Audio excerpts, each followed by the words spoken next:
আওয়ামী লীগ তো নাই, আওয়ামী লীগ হ্যাঁ না, আওয়ামী লীগ তো নাই।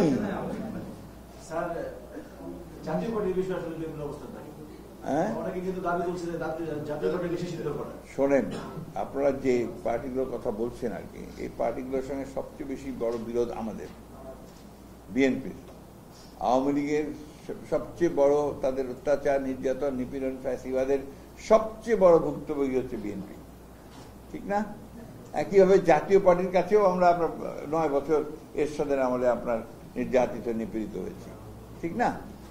তারপরেও আমরা যেটা বলে এসছি সবসময়, তারপর তো আমরা তো একমত হয়েছি। জাতীয় পার্টির আওয়ামী লীগের এটাকে আপনার বন্ধ করেছে, আমরা তো বলেছি যে ঠিক আছে। কিন্তু আমরা যেটা বিশ্বাস করি পার্টি হিসেবে, যে গণতন্ত্রকে গণতন্ত্রের মতো চলতে দেওয়া উচিত, এটা এর মতো চলুক।